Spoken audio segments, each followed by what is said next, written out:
हलचल मचा दी थी। यूएई के राष्ट्रपति शेख मोहम्मद बिन जायद का न्यू दिल्ली में ठहराव भले ही रफ 3 आवर्स का था, लेकिन बातचीत का असर कई देशों तक पहुंचा। प्राइम मिनिस्टर नरेंद्र मोदी और यूएई लीडरशिप के बीच हुई चर्चा सिर्फ सिंबलिज्म नहीं थी। दोनों देशों ने साफ किया कि इंडिया यूएई रिलेशनशिप अब केवल ट्रेड, रेमिटेंस और एनर्जी तक सीमित नहीं है। यह पार्टनरशिप अब डिफेंस, सिक्योरिटी, एडवांस टेक्नोलॉजी और लॉन्ग टर्म स्ट्रेटेजिक अलाइनमेंट की तरफ बढ़ चुकी है। और जियोपॉलिटिक्स में यही मोमेंट पाकिस्तान के लिए अलार्म बेल साबित हुआ। इस पूरे घटनाक्रम को समझने के लिए एक और लेयर समझना जरूरी है। यूएई और सऊदी अरेबिया, जो कभी क्लोजेस्ट गल्फ एलाइज माने जाते थे, आज कई रीजनल मुद्दों पर अलग अलग रास्ते पर है। येमेन कॉन्फ्लिक्ट इसका सबसे बड़ा उदाहरण है, जहां दोनों देश अलग अलग ग्रुप्स को सपोर्ट कर रहे हैं। OPEC oil production policy, regional influence AOR, Red Sea security जैसे मुद्दों पर भी डिफरेंसेस खुलकर सामने आए हैं। इसी बैकग्राउंड में पाकिस्तान ने सितंबर 2025 में सऊदी अरेबिया के साथ एक डिफेंस पैक्ट साइन किया। इस एग्रीमेंट के तहत अगर एक कंट्री पर अटैक होता है तो उसे दूसरे पर अटैक माना जाएगा।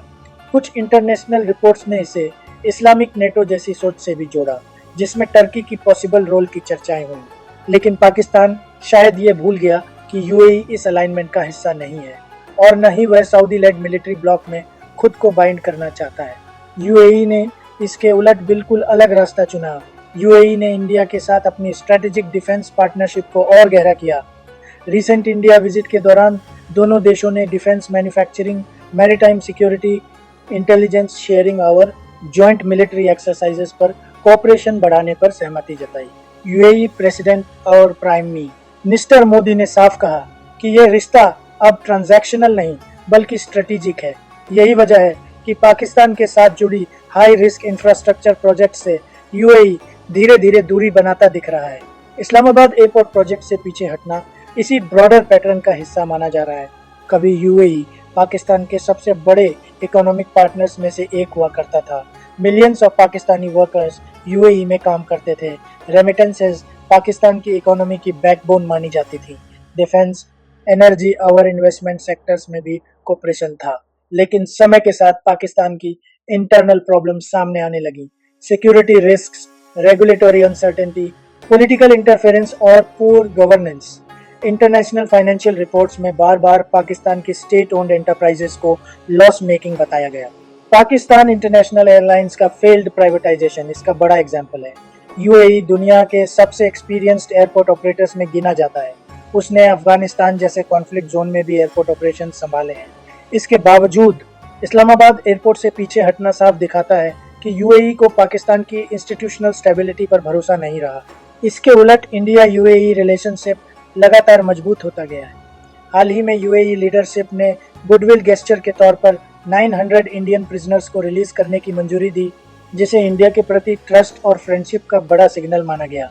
जॉइंट स्टेटमेंट्स में यह भी कहा गया कि इंडिया यूएई पार्टनरशिप अब कॉम्प्रिहेंसिव स्ट्रेटेजिक पार्टनरशिप प्लस की दिशा में बढ़ रही है। डिफेंस कॉपरेशन इसका सेंट्रल पिलर बनता जा रहा है। एक्सपर्ट्स यहाँ तक कह रहे हैं कि भविष्य में इंडिया अपने AMC-A प्रोग्राम में यूएई को स्ट्रेटेजिक पार्टनर के रूप में जोड़ने पर भी विचार कर सकता है, जिससे फंडिंग, टेक्नोलॉजी और ग्लोबल एक्सपोजर को बूस्ट मिल सकता है। आज ग्राउंड रियलिटी यह है कि सऊदी अरेबिया पाकिस्तान की मिलिट्री मैन पावर पर ज़्यादा डिपेंड करता दिख रहा है, जबकि यूएई इंडिया के साथ लॉन्ग टर्म स्ट्रेटेजिक इन्वेस्टमेंट कर रहा है। इसका सीधा असर पाकिस्तान की रीजनल रेलेवेंस पर पड़ रहा है।